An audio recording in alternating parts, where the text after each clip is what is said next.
Hey everyone. Here's a nice little update. I added some sword plants that I found to LFS this week. Wasn't exactly the one I had before, or the variety, the kind I should say. But you know, they're nice and tall, so I guess they'll do. They're impossible to find that variety for some reason. Today I picked up a Fluval Aquavac, I think it's called. It's basically an electric gravel vac that you plug in, you know. And I removed as much of debris and snail shit as I could. So I think the tank looks a lot better. Still needs a little bit of touch-ups, but it's a big improvement of how dirty and filthy it looked. And those snails are history. I took them to the LFS. Sorry, I don't want those in my tank. It literally looked like dirt in here. That's how much they were shitting. That's not, that's not them back there. That's just a little bit of debris from dead plant matter and stuff like that.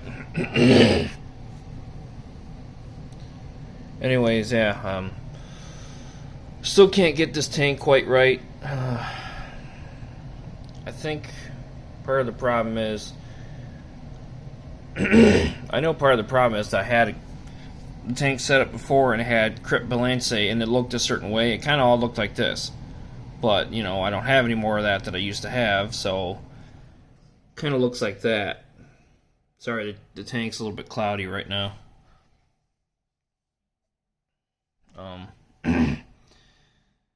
Yeah, I mean, this area here doesn't look quite the same as it did when I initially had it set up before. So,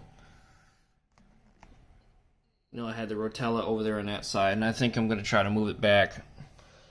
Eventually, what I'm going to try to do is, I think, thin out some of these crypts over here. This Crypt Spiralis, I think, is going to go because it's just too big for the tank, and it really, honestly, looks pretty much like Balense. So, I'm going to thin out this area, I think, of crypts. Move the Rotella Indica from over there back to over here in this spot, like I had it before. And then I'm going to take this sword here and put it here in this corner, I think.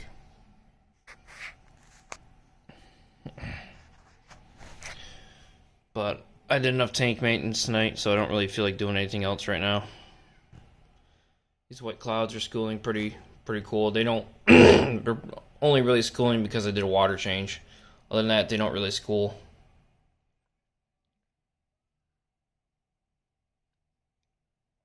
I'm possibly considering taking them back to LFS tomorrow. Well, it's a different LFS, but they'll give you store credit for fish and snails and stuff like that. So, thinking about getting a whole bunch of guppies like I had before. I don't know. I'm stuck on the guppies. I mean, they're cool and all that, but I don't know. The guppies had really cool, curious behaviors. A lot of personality. And that's one of the reasons why I really liked them. On a side note, the LFS, my favorite LFS that I normally go to, I don't know if I mentioned it in a previous video or not, I am no longer going there due to personal choices, due to the COVID crisis. For some reason, I don't know what their stance is on it, but they don't enforce masks at all, or any kind of social distancing, anything like that. There's no signs on the doors, nothing. They just let customers run around willy-nilly in there, no masks. The owner never wears a mask. And after my personal experiences with COVID, which I'll get to in a few minutes, yeah, I can't be around that, and I can't support a business like that, so I'm not going to. But Yeah. Luckily, there's a few other LFS in my area that's pretty good. So, but yeah. The reason, okay, so the reason, here's a little story. The reason why I'm so against a place like that and being around a place like that. So back in April, spring and April and the beginning of April, my wife got severely sick from COVID, and it was a really, really terrifying thing. I yeah, she got get sick in the beginning of April. Couldn't get her tested. She felt fine in the beginning. I mean, she had a fever, but she was quarantined the whole week after, and throughout the whole week, she just got worse and worse. She had no appetite. She essentially had really bad flu-like symptoms. And yeah, I was, because this is in the beginning, a lot of people, didn't know anything about it hardly. They were saying people with underlying health conditions could, you could possibly die. You could get severely sick. And my wife is diabetic. So, yeah, she got really sick. So all throughout that week, I just watched in horror thinking, is she going to survive this? I don't know. Does she have COVID? What? Finally, at the urging of a friend of ours, I took her to get tested at urgent care, drive-through urgent care, and they took her vitals, and it said, "You take her to the hospital right now." Her blood oxygen saturation was at 89, which is dangerous. That means you're not getting enough oxygen. This was a week after her start of fever. So, yeah, they said, "You take her to the hospital right now." And that's what I did. And then about 2-3 hours later, or later that day, she tested positive for COVID. They put her on oxygen, not on a ventilator, just oxygen in the nose. Gave her, antibiotics or whatever it is they gave her. There was some kind of specialized plan that they had her on, essentially.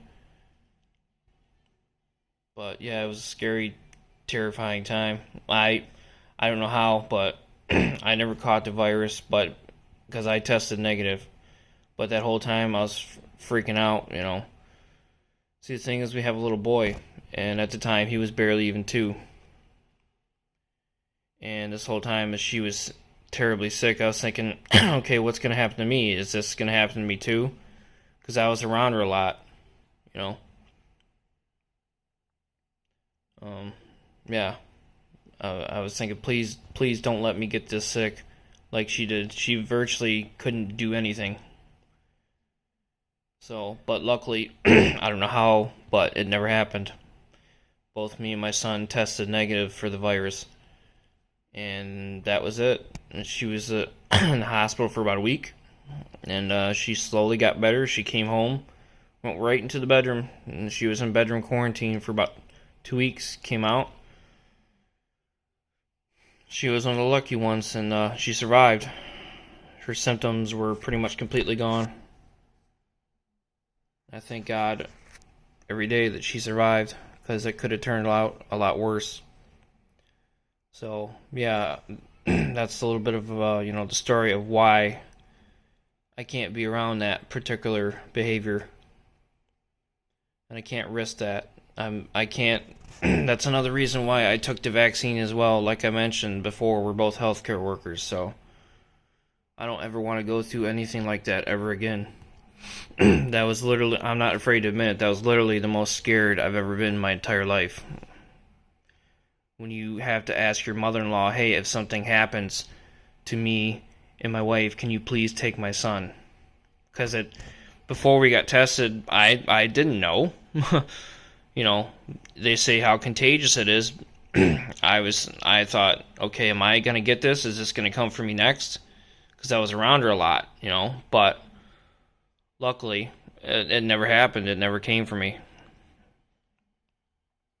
But I don't know if it's from me maybe having the virus or something before. As far as I know, I never did, but who knows, you know. But yeah, it was terrifying. Like I said, I don't want to go through anything like that ever again, and that's why I can't support a business like that. Gotta play it safe. Everyone needs to, until, you know, this is over, do their part. So, sorry about the little rambling story. Yeah, back onto the tank a little bit. I got to get rid of this heater. Fortunately, I don't know what happened. Somewhere in the move, it burnt out or something, because it doesn't work. But this tank is right by a heating vent, so it's kept fairly warm. I think right now it's around 75, and that's without a heater. So, but yeah, that's my weekend update, I guess you would call it. I'm still working on this tank, so that's about it. Next time you see it, it might have some might have about 18 to 20 guppies in it. I don't know, we'll see. Alright, peace out.